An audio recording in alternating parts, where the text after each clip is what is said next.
നമസ്കാരം കുട്ടികളെ.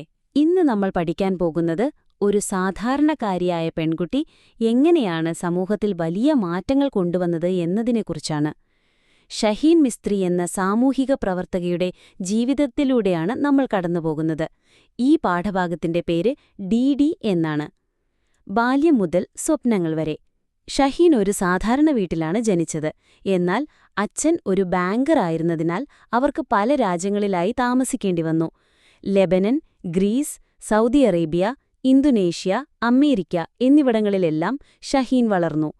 പല സ്കൂളുകളിലായി പഠിച്ചതുകൊണ്ട് French, British, American, international school സിസ്റ്റങ്ങളിലെല്ലാം അവർക്ക് വിദ്യാഭ്യാസം നേടാൻ സാധിച്ചു. ഇന്തോനേഷ്യയിലെ ജക്കാർത്തയിൽ വെച്ച് 12ാം വയസ്സിൽ ഒരു അനാഥാലയം സന്ദർശിച്ചതാണ് ഷഹീന്റെ ജീവിതത്തിലെ ഒരു വഴിത്തിരിവ്. അവിടെ അവർ കരയുന്നതും ചിരിക്കുന്നതും നിശ്ശബ്ദരുമായ കുട്ടികളെ കണ്ടു. പിന്നീട് എല്ലാ വാരാന്ത്യങ്ങളിലും അവർ അനാഥാലയം സന്ദർശിക്കാൻ തുടങ്ങി.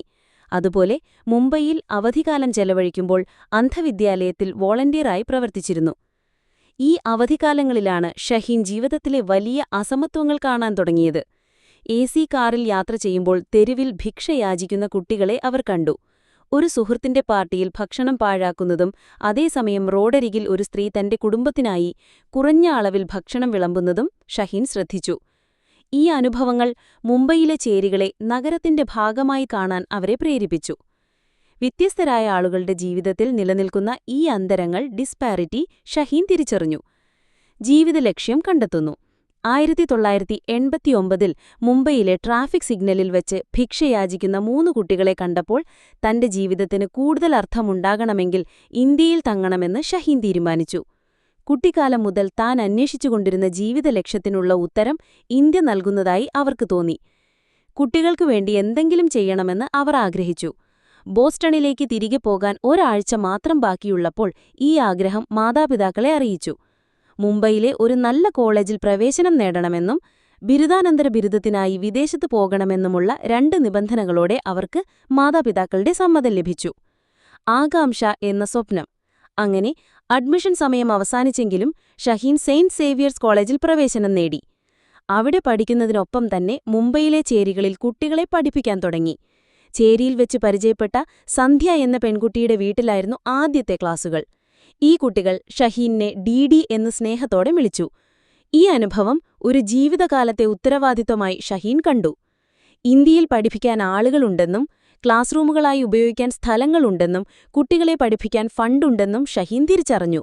ഈ ആശയം ആകാംക്ഷ എന്ന സംഘടനയുടെ പിറവിക്ക് കാരണമായി.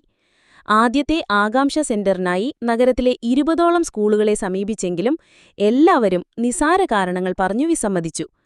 അവസാനം ഹോളി നെയിം ഹൈസ്കൂളിലെ പ്രിൻസിപ്പൽ ഒരു മുറി നൽകാൻ സമ്മതിച്ചു. അങ്ങനെ ആദ്യത്തെ ആകാംക്ഷ സെന്റർ നിലവിൽ വന്നു. സെന്റ് സേവിയർ കോളേജിൽ നിന്ന് വോളണ്ടിയർമാരെ സംഘടിപ്പിച്ച് കുട്ടികൾക്ക് ഇംഗ്ലീഷും കണക്കും പഠിപ്പിച്ചു. കുട്ടികൾക്ക് സുരക്ഷിതമായിരിക്കാൻ കഴിയുന്ന ഒരിടം ഒരുക്കുക എന്നതായിരുന്നു ഷഹീന്റെ ലക്ഷ്യം. 1991-ൽ 15 കുട്ടികളുമായി തുടങ്ങിയ ആകാംക്ഷ പിന്നീട് 58 സെന്ററുകളും 6 സ്കൂളുകളുമായി 3500-ൽ-അധികം കുട്ടികളിലേക്ക് വളർന്നു. ഷഹീൻ മിസ്ത്രിയുടെ ജീവിതം സ്വന്തം സുഖസൗകര്യങ്ങൾ ഉപേക്ഷിച്ച് സമൂഹത്തിലെ പാർശ്വവൽക്കരിക്കപ്പെട്ട കുട്ടികൾക്കു വേണ്ടി ജീവിതം സമർപ്പിച്ച ഒരു വ്യക്തിയുടെ കഥയാണ്. ഇത് നമുക്കെല്ലാവർക്കും വലിയ പ്രചോദനമാകേണ്ട ഒന്നാണ്.